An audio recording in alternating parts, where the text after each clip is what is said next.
It's me again. Ako na po si Tarsher magsamok-samok sa inyo. Kumusta mong tanan? Good afternoon, good evening, good night, wherever you are in the world. Kumusta mong tanan?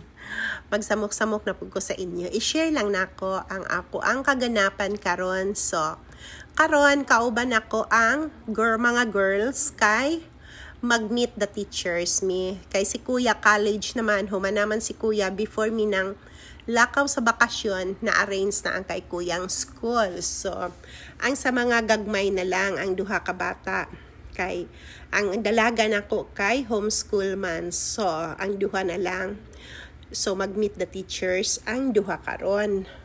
So, padung nami sa eskwelahan plus dili man kaayo-layo ang eskwelahan sa mga gagmay. Middle school naman si Blue kay 6th grade na unya.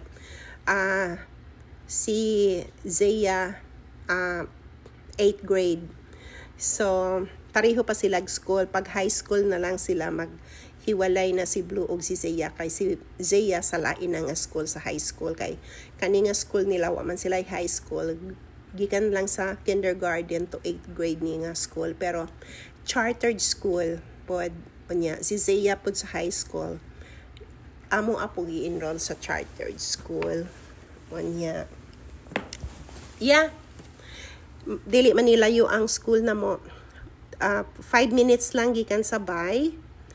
So, on the way na miron. Unya.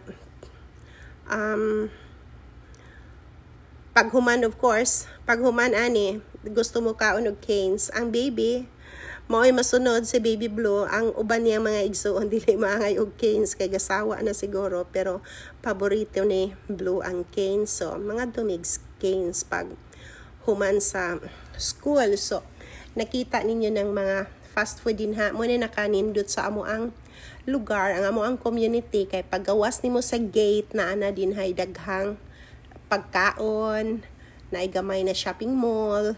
So, accessible tanan. O di ganahan si Tarsher magluto o paggawas lang himo sa gate na ana ang in and out. McDonald tanan. Name it, halos na sa amo ang area. So, mao na nakanindot dere. Plus, yeah, kami lang, si Kuya ug si Daddy na sa bahay. Di sila gusto mo uban. Onya, hapit nami sa school. Karon lang na ami sa traffic light. Onya, pasensya na kay ako ang camera girl. Medyo shaky. Kay ga-video siya sa ako ha. Onya, gaduwa siguro po ni siya game sa iyang phone. So, mao medyo shaky gamay. So, pasensyahan na ninyo. Plus, yeah, doon lang mi kaayo sa school. Hinaot nga makakita kong parking kay lisod mag-parking din ha. Onya, mag 5 o'clock na. So, it's so hard to get in the parking lot of the school. Kaya maunang naanami diri sa road nag-parking.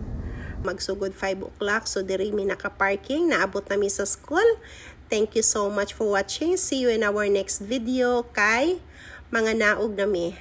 Kay naami nag-parking layo ang amo ang giparkingan. Bye for now!